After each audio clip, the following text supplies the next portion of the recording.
రైతులను దగా చేస్తున్న కూటమి ప్రభుత్వంపై నిరసన గళం వినిపించింది. అన్నదాతకు అండగా వైసీపీ నిలుస్తుందని తిరుపతి, చిత్తూరు జిల్లాల ఉమ్మడి అధ్యక్షులు భూమన కరుణాకర్ రెడ్డి ఉద్ఘాటించారు. రాష్ట్ర వ్యాప్తంగా రైతులు అనేక ఇబ్బందులను ఎదుర్కొంటున్నారని, ఎన్నికల ముందు కూటమి ప్రభుత్వం ఇచ్చిన హామీలను అమలు చేయాలని కోరుతూ వైసీపీ అధ్యక్షుడు వైఎస్ జగన్మోహన్ రెడ్డి పిలుపు మేరకు తిరుపతి జిల్లాలో అన్నదాతకు అండగా కార్యక్రమాన్ని నిర్వహించారు.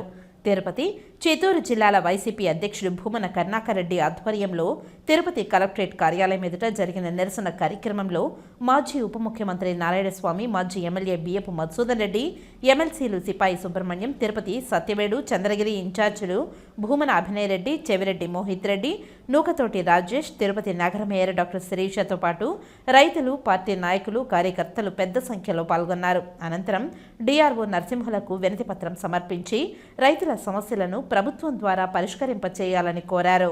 అధికారంలోకి వచ్చి 6 నెలలు పూర్తయింది. ఎన్నికలప్పుడు సూపర్ 6 పేరుతో పెద్ద ఎత్తున వాగ్దానాలు చేసినటువంటి కూటమి చంద్రబాబు గారి నేతృత్వంలో అధికారంలోకి వచ్చిన తర్వాత ఏ ఒక్క హామీని నెరవేర్చకుండా, ప్రజల పక్షం వహించకుండా, ప్రజలకు అన్యాయం చేస్తున్నటువంటి తీరుకు నిరసనగా, మరీ ముఖ్యంగా రైతులకు చంద్రబాబు గారు చెప్పినటువంటి వాగ్దానాలు, ప్రతి సంవత్సరము 20,000 పెట్టుబడి సహాయం చేస్తానని చెప్పి జగన్మోహన్ రెడ్డి గారు ఇస్తున్నటువంటి 13,500 రూపాయలు ఏపాటిది, నేను 20,000 రూపాయల ఆర్థిక సహాయం చేస్తాను, పంటలకు బీమా సౌకర్యం కలిగిస్తాను, రైతులకు గిట్టుబాటు ధరలు కల్పిస్తాను, 9 గంటల పాటు నిరంతరాయంగా కరెంటును సరఫరా చేస్తాను, రైతుల కన్నీళ్లను తుడిచి వాళ్ల కళ్లల్లో వెలుగులు నింపి ఈ రాష్ట్రాన్ని సుభిక్షం చేస్తాను అని చెప్పినటువంటి చంద్రబాబు గారు ఎన్నికల హామీలు కల్లలైపోయాయి. ఈ రోజున రాష్ట్రంలో రైతాంగం అంతా కూడా తడిసిన ధాన్యం కొనలేక, గిట్టుబాటు ధరలు అందక, పెట్టుబడి సహాయం చేయకుండా పోయినందువలన పడుతున్నటువంటి అవస్థలు అన్నీ ఎన్ని కావు. రైతులకు చంద్రబాబు గారి ప్రభుత్వం చేసినటువంటి మోసాన్ని ఎండగట్టడానికి ఈ రోజున మా నాయకుడు జగన్మోహన్ రెడ్డి గారు ఆదేశానుసారం అన్ని జిల్లా కేంద్రాలలో పెద్ద ఎత్తున రైతాంగంతో తరలి వచ్చి, పార్టీ శ్రేణులన్నీ కూడా కదలి వచ్చి కలెక్టర్ ఆఫీసులకు వినతి పత్రాలు ఇచ్చేటువంటి కార్యక్రమం పెద్ద ఎత్తున ఈరోజు జరిగింది. ఈరోజు ప్రజానేత జగనన్న పిలుపు మేరకు మన ఉమ్మడి జిల్లాకు సంబంధించి జిల్లా అధ్యక్షులు భూమన కరుణాకర్ రెడ్డి గారి ఆధ్వర్యంలో అన్ని నియోజకవర్గాల నుంచి కూడా ఇన్ఛార్జీలు రావడం జరిగింది. పెద్ద ఎత్తున రైతులందరూ కూడా రావటం జరిగింది. పెద్ద ఎత్తున మనం సక్సెస్ఫుల్గా కూడా, ఎందుకంటే రైతుల కోసం పోరాడుతున్నాం. రైతులకి నా విజ్ఞప్తి ఏమంటే, రైతు అనే అతనికి కులం లేదు, పార్టీ లేదు, మతం లేదు. రైతులు ప్రతి ఒక్కరు కూడా ఆలోచించండి.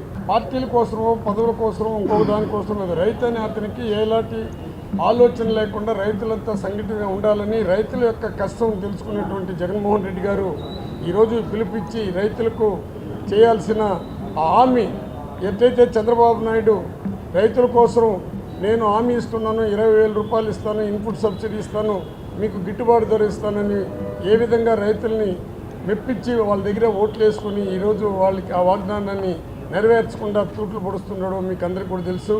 రైతు అంటేనే రాజశేఖర రెడ్డి గారు గవర్నమెంట్లో రాజశేఖర రెడ్డి గారు ముఖ్యమంత్రి ఉండేటప్పుడు రైతుల యొక్క రుణమాఫీని పూర్తిగా తోసినటువంటి చరిత్ర రాజశేఖర రెడ్డి గారిది. అదేవిధంగా రైతులకు 9 గంటలు కంటిన్యూగా ఎలక్ట్రిసిటీ ఇచ్చి రైతుల వ్యవసాయానికి ఉపయోగపడినటువంటి చరిత్ర రాజశేఖర రెడ్డి గారు. అదేవిధంగా రాజశేఖర రెడ్డి గారు ఎప్పుడు కూడా రైతుల యొక్క, అంటే రైతు అంటేనే వెన్నుముక అని, రైతులు వెన్నుముక, రైతులు లేకపోతే దేశం లేదంటున్నారు. అటువంటి కుటుంబంలో పుట్టి, అటువంటి తండ్రికి పుట్టినటువంటి జగన్మోహన్ రెడ్డి ఈరోజు రైతుల కోసం ఏ విధంగా తప్పిస్తున్నాడు.